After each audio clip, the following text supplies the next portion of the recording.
भारत चीन विवाद को लेकर हर दिन कोई ना कोई बड़ी खबर आ ही जाती है। अब भारत चीन के रिश्तों पर विदेश मंत्री एस जयशंकर का बड़ा बयान आया है।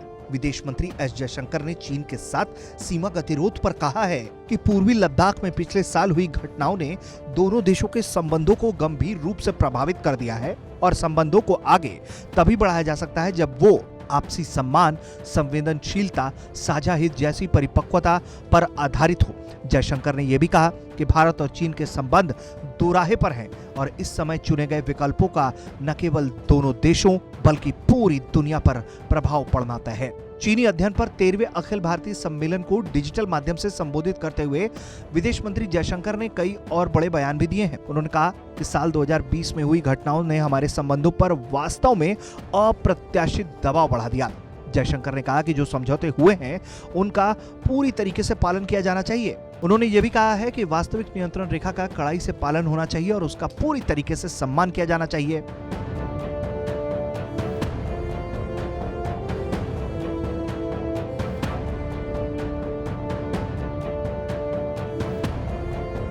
विदेश मंत्री ने दो टूक अंदाज में कहा है कि यथास्थिति को बदलने का कोई भी एक तरफा कोशिश मंजूर नहीं की जा सकती। चीन ने न सिर्फ सैनिकों की संख्या को कम करने की प्रतिबद्धता का अनादर किया बल्कि शांति भंग करने की भी इच्छा दिखा दी है। जयशंकर ने कहा है कि हमें चीन के रुख में बदलाव और सीमाई इलाकों में बड़ी संख्या में सैनिकों की तैनाती पर अब कोई भी विश्वसनीय स्पष्टीकरण नहीं मिला है।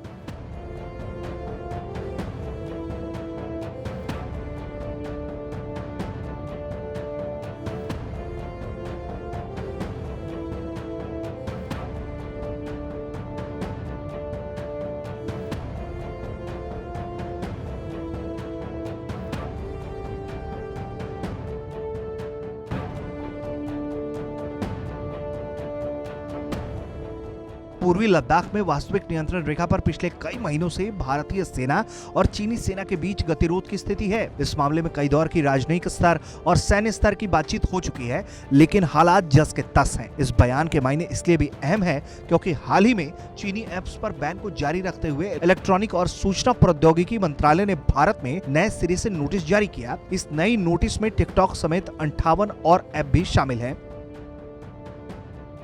भारत सरकार इन कंपनियों द्वारा दिए गए स्पष्टीकरण से खुश नहीं है और इसलिए इन 59 ऐप्स पर स्थायी रूप से प्रतिबंध लगाने की तैयारी कर चुकी है और प्रतिबंध से जुड़ी नोटिस कुछ दिनों पहले इन कंपनियों को जारी कर दी गई, जिसके बाद चीन लगातार वर्ल्ड ट्रेड ऑर्गेनाइजेशन की दुहाई देकर रो रहा है। ब्यूरो रिपोर्ट, भारत तक।